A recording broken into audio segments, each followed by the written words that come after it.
So this is a new podcast, Doctor Who, redacted weaves a transgender-led regional storyline around the TARDIS. It's time to explain how this zingy, sparky show Oh God. They're a month late for April Fools. Three queer women front and center. And story in the background. Yeah.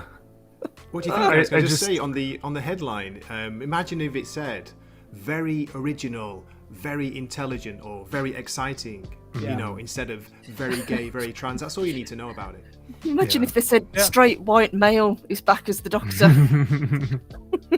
Yeah. It's weird, again, because they buried this story for a while. I think they wanted everybody to be lulled into a false sense of security with what was going on with supposedly, maybe retconning what happened with the Timeless Child and the whole nightmare that was Chris Chibnall and Jodie Whittaker and everything. But listen to this article, and again, this comes to us from The Guardian. It says, apart from the eminent return of showrunner Russell T Davies, there's another ray of light, Doctor Who fans, and it comes in the form of a transgender-led podcast.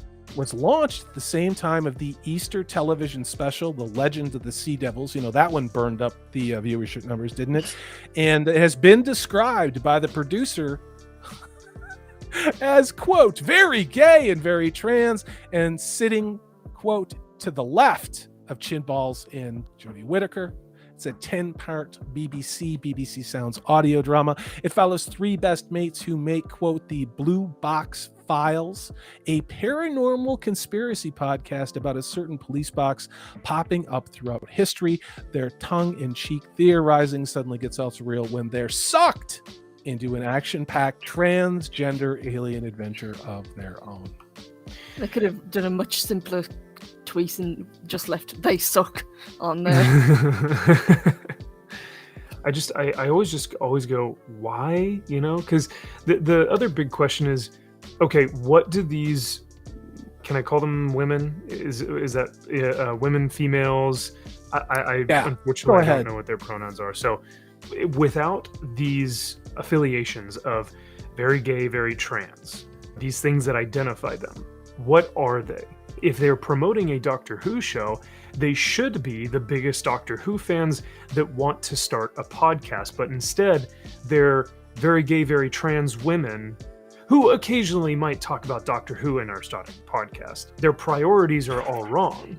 It always tends to be affiliation first or identity first, then the actual creative property second, which should be the reverse. And I think the priorities have been completely deconstructed, as along with so many of these franchises.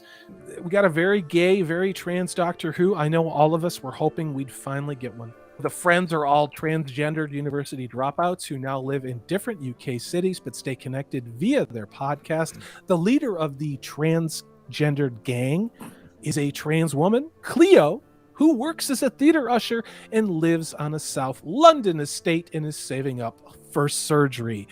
This is their story. Wow. Unbelievable. I've got a sneaking suspicion there's not going to be a heck of a lot of Doctor Who in these podcasts. It's crazy, isn't it, Purple and Salty? Again, nothing against any of this, gay people, trans people, but why make this your lead? Why lead with this? Where's the story? What are the characters? Oh, this character is trans. That's it. That's a character. This character is very gay. That's it. Yeah. You've got to go with more than that. Come on, we're not stupid anymore. We're sick of it, aren't we? Do you think that this is, they've just completely had it, they know they've lost the audience with Doctor Who, so they're going to go all out with this representation because, what have they got to lose at this point? We all know the last special that they did had absolutely terrible ratings. We know that Jodie and Chimballs have basically run a 50-year-old sci-fi drama into the ground.